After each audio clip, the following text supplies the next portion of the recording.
जय हिंद दोस्तों, स्वागत है आप सभी का आपके अपने YouTube चैनल इगबोध अकेडमी में। तो दोस्तों आज अपन लोग समझने वाले हैं विलोपन विधि से सवालों को किस तरह सॉल्व किया जाता है। तो चलते हैं सीधा बिना देरी किए टॉपिक पर। तो चलते हैं समझते हैं सवालों को किस तरह इनको सॉल्व करना है।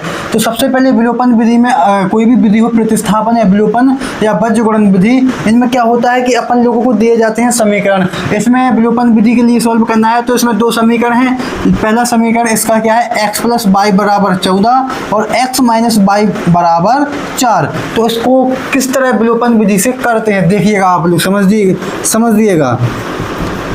पहले इसको मान लेते हैं, अपन लोग मान लेते हैं क्या मानना है, x + y = 14, ये है समीकरण 1 और x - y = 4, ये है समीकरण 2।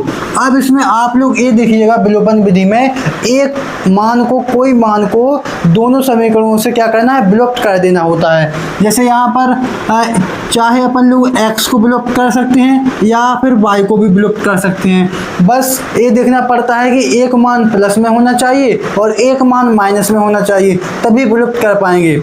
तो यहाँ पर देखिएगा समीकरण 1 में, समीकरण 2 में अगर अपन लोग x को विलुप्त करेंगे तो क्या करेंगे, समीकरण 1 + 2 घटाने पर करेंगे। घटाने पर इसलिए करेंगे, अगर घटाने पर नहीं करेंगे तो इनके जो चिन्ह होते हैं ना, यहाँ पर x का प्लस वाला मान है और तो इसका माइनस में हो जाएगा, माइनस का है तो वो प्लस में हो जाएगा और प्लस का है तो माइनस में हो जाएगा। घटाने पर एक कोई समीकरण के जो नीचे वाला समीकरण होता है उसके चिन्ह बदल जाते हैं, इतना आप लोग याद रखिएगा। तो यहाँ पर देखिएगा x प्लस में है, x प्लस में इसको नहीं करेंगे। यहाँ पर देखिएगा y प्लस में है और y माइनस में है, तो अपन लोग क्या कर देंगे, समीकरण 1 व 2 को जोड़ने पर कर देंगे। जोड़ने पर क्या होगा, उनके चिन्ह नहीं बदलेंगे, तो ये प्लस का है, ये माइनस का आपस में कट जाएगा, गायब हो जाएगा। तो देखते हैं किस तरह करना है।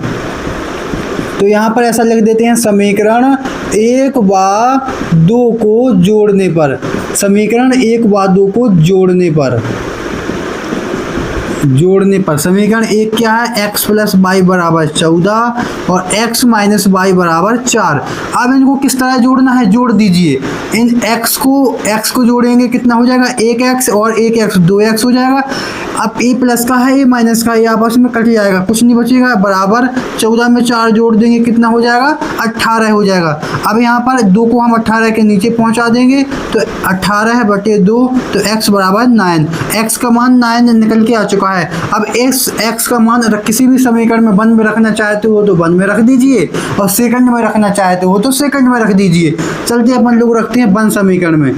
तो यहाँ पर ऐसा लिख देते हैं, x का मान समीकरण 1 में, समीकरण 1 समीकरण क्या है अपन लोगों का, x + y = 14। समीकरण x का क्या मान निकाला, 9 मान निकाला, 9 प्लस के y = 14। तो y का क्या मान निकल के आएगा, y = 14 माइनस के 9, तो y बराबर कितना बचेगा, 5।